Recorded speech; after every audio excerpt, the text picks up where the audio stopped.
Allez, toujours sur les nombres premiers, on cherche à savoir comment un nombre est premier ou pas. Ok, donc là, aujourd'hui, on a quoi? On a 57 et 107. Est-ce que ces deux nombres sont premiers? On peut revenir sur notre petite définition de base qui nous dit, voilà, elle s'affiche. Un nombre premier, c'est un entier qui est divisible uniquement par deux entiers, 1 et lui-même. Ok, 1 et lui-même. Si je prends 7, je peux juste le décomposer en 7 fois 1. Je ne peux pas dire c'est 2 fois quelque chose, non, ça ne fait pas 7. Donc par contre 6, je peux dire c'est 6 fois 1, et par contre je peux dire aussi que c'est 3 fois 2. Donc là on n'est plus sur la petite définition qui nous dit qu'il faut absolument que ce soit 1 et lui-même. Ok, 1 et lui-même. Donc avec l'égalité, vous vous rappelez qu'une égalité d'un entier avec deux autres, avec le multiple et diviseur, hein, cette histoire-là, ben, avec le nombre entier, il faut que ça soit absolument la seule chose que je puisse écrire, c'est ça. Si je peux écrire que ça, donc dans l'exemple, c'était 7 fois 1, voilà, si c'est les seuls diviseurs, c'est s'écrit comme ça. Voilà, c'est juste pour le remettre sous forme d'égalité. Donc je vous rappelle, 2, 3, 5, 7, on connaît un petit peu ceux qui sont un petit peu les premiers, donc c'est bien de les savoir, mais sinon, ici, on va faire autrement parce que, justement, c'est pas des choses qu'on a appris par cœur, on ne sait pas forcément par cœur que 57 est un nombre premier ou pas, et pareil pour 107. Donc là, on va être méthodique, on va chercher quoi? Tous les diviseurs, effectivement. Ça, c'est des compétences qu'on a fait plein de fois, chercher tous les diviseurs d'un nombre. Donc, on teste avec 1, on teste avec 2, etc. Jusqu'à 57? Non, je suis d'accord, on s'arrête à la racine de 57. Donc la racine, hop. Et ça, je sais que c'est environ 7 fois 7, ça fait 49. Donc ça fait 7, quelque chose. Donc ça, vous tapez la calculatrice, vous êtes plus précis que moi. Mais ça sert à rien d'être plus précis que ça. Pourquoi? Parce que on veut juste la partie entière. Ok, je vais m'arrêter à l'entier 10 ici. Pourquoi? Parce que 10 fois 10, ça fait 100. 11 fois 11, ça fait 121. Et voilà, on est entre les deux. Donc on est sûr qu'on va s'arrêter à 10 et ici à 7. Ensuite, les critères de divisibilité. Ça, on connaît par cœur. Donc on va déjà commencer par le 1. Hein. Bon, ça, c'est sûr qu'il y est. Même les nombres premiers, il y a au moins ça, donc il y a au moins le 1. Donc moi je le fais sous forme de colonne, faites-le comme votre prof le fait. C'est juste pour me les noter, comme ça, tous les diviseurs. 1 fois 57, ça fait 57. 1 fois 107, ça fait 107. Et après on teste avec 2, on teste à machin. Donc les deux là, ils sont pas pairs, donc c'est pas divisible par 2, donc ça va pas être divisible par 4, ça va pas être divisible par 6, ça va pas être divisible par 8, etc.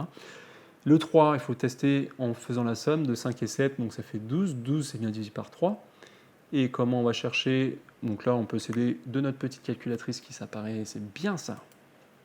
Donc si je fais 57, je pose ça, sinon ça ne marche pas. Voilà, ça marche.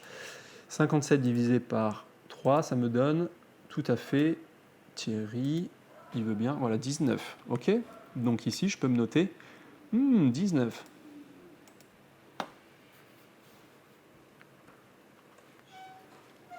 Ensuite, j'avais 5, ça ne marche pas. Ok, ça ne finit pas par 0,5. 6, ça ne marche pas parce que c'est pas pair. Et 7, on arrive au fameux 7. Si je divise par 57, on peut revenir encore une fois sur la calculatrice si on a un doute.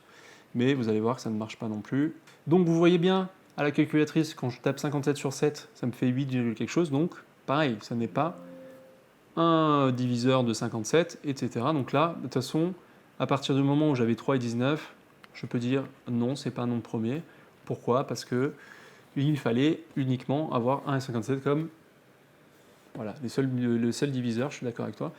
Et ici avec 107, on peut reprendre, donc 2 ça ne marche pas, 3 ça ne marche pas, pourquoi? 1 plus 7 ça fait 8, donc ça ne marche pas. 4 ça ne marche pas, 6 ça ne va pas marcher, 8 ça ne va pas marcher, il nous reste 5 ça ne marche pas. 7, on peut tester avec 7. Hop, est-ce que ça va marcher? Donc je fais 107 divisé par 7, si je dis pas de bêtises.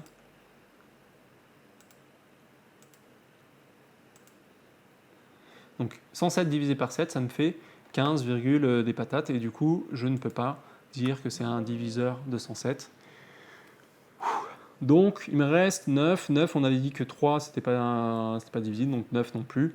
Et on arrive au 10. 10, c'est pas un diviseur de 107, c'est assez évident. Donc ça, si c'est pas clair, tapez-le à la calculatrice, hein, testez-le, tous comme ça, vous allez voir. Ça va être des trucs à virgule, donc ça marche pas. Donc là, ici, oui, ça c'est un nom premier, les gars. Ok, ça c'est bien de se le noter dans un coin de la tête, on sait jamais, ça peut aider.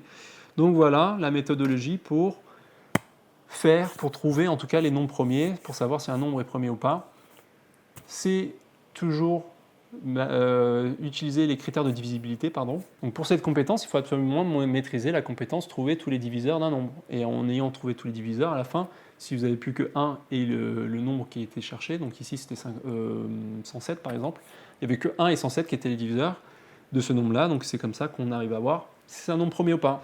C'est bon? Allez, à vous, faites les exercices. À vous de savoir si tous les nombres qui sont affichés sont premiers ou pas. Allez, ciao!